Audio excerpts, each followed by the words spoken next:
Hello అందరికీ welcome to my mini vlog. అందరికీ republic day శుభాకాంక్షలు. ఇది నా కోడలు రెడీ అయ్యి వాళ్ళ డాడీ ఆర్మీ అని వాళ్ళ మమ్మీ కూడా అదే డ్రెస్ వేసి ఫొటోస్ వీడియోస్ తీసి పంపించింది నా మరదలు. అందుకే వీడియోలో పోస్ట్ చేస్తున్నా. జనవరి 26 అంటే అందరికీ ఏం గుర్తుకొస్తుందో తెలియదు, కానీ నాకైతే చాలా బాధ అనిపిస్తుంది. ఎందుకంటే నేను 7th ఎండింగ్లో ఉన్నప్పుడు మా అమ్మ చనిపోయింది. మా అమ్మ చనిపోయేదాకా మేము ఎలా ఉన్నాము అంటే ఇప్పుడు యూనిఫామ్ అవి పెట్టేవాళ్ళు, కానీ అప్పట్లో మేము చదువుకునేటప్పుడు అంటే 2009 ఆ టైంలో జెండా వందనం అంటే కొత్త బట్టలు వేసుకొని పోవాలి, మంచిగా గేమ్స్ ఆడిపిస్తారు, ముందు ఆ ప్రైజులు తీసుకోవాలి. ఇంకా సారోళ్ళతోటి ఇంకా ఏమంటారు లడ్డు, చాక్లెట్లు, బొరుగులు కారాలు, ఎక్కువ బొరుగులు కారాలే పెట్టేది. ఇప్పుడు జస్ట్ బిస్కెట్ ప్యాకెట్ ఇచ్చి పంపుతున్నారు, కానీ అప్పట్లో మెమరీస్ మంచిగా ఉండేవి. జెండా వందనం అంటే ఊర్లో ఉన్న పూలు మొత్తం తీసుకొచ్చి ఇచ్చేది సార్ వాళ్ళకి. ఆ జెండాలో ఎవరు ఎక్కువ పూలు తెచ్చి కడతారు దాంట్లో అనేది అలాంటివి ఎక్కువ ఉండే కదా.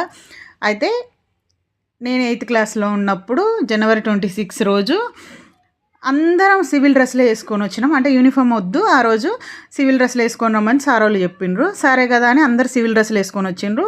ఫస్ట్ టైం మా మమ్మీ చనిపోయిన సంవత్సరం కాబట్టి మా సిచ్యువేషన్ చాలా ఘోరంగా ఉండే. మా నాన్న ఆర్మీ అయినా కూడా ఆ సమయం ఎందుకో మాకు చాలా బ్యాడ్గా నడిచింది. ఇంకా నేను అందరి బట్టలు చూసి ఫస్ట్ టైం ఏడ్చిన. మా అమ్మ లేదు కదా నాకు అనే ఫీలింగ్ నాకు ఆ రోజు వచ్చింది. అయితే ఆ రోజు అందరూ కొత్త బట్టలు వేసుకొని వచ్చిన, నేను ఒక్కదాన్ని నార్మల్ బట్టలు వేసుకొని పోయినా. అప్పుడు ఏడ్చినప్పుడు నా ఫ్రెండ్ మహాలక్ష్మి అని ఒక అమ్మాయి ఉన్నది, మా ఊరు పక్కన ఊరు, ఒకటే క్లాస్మేట్. కాకపోతే ప్రజెంట్ ఆ అమ్మాయి కూడా లేదు, ఇప్పుడు ఆ అమ్మాయి కూడా చనిపోయింది. దేవుడు మంచి వాళ్ళనే తీసుకెళ్తారు అంటారు కదా, అదైతే నిజం అనిపించింది నాకు. ఆ రోజు ఆ అమ్మాయి చెప్పిన ధైర్యానికి, ఆ చిన్న ఏజ్లో ఆ అమ్మాయి, నాకు ఇప్పుడు అనిపిస్తుంది, అప్పుడు మనకేం తెలియదు కానీ ఇప్పుడు అనిపిస్తుంది కదా, అంత చిన్న ఏజ్లో కూడా ఆ అమ్మాయి నాకు ఎంత ధైర్యం చెప్పిందంటే, మీ అమ్మ లేకుంటే మేమందరం ఉన్నాం కదా అనే ఫీలింగ్, ఆ మాటలు నేను ఎప్పటికీ మర్చిపోలేను. ఎందుకంటే ఏ రోజైనా కానీ మనకు ఒక రోజు బాధ అనిపించింది అంటే ఆ రోజు ధైర్యం చెప్పే వాళ్ళు ఉన్నారు అంటే వాళ్ళని లైఫ్లో మర్చిపోకూడదు అంటారు కదా. నాకు బెస్ట్ మూమెంట్ అది ఆ అమ్మాయితోటి. బట్ ఆ అమ్మాయి కూడా ఇప్పుడు లేదు, మా క్లాస్మేట్ అయినా కూడా అమ్మాయి హెల్త్ ఇష్యూ వల్ల చనిపోయింది.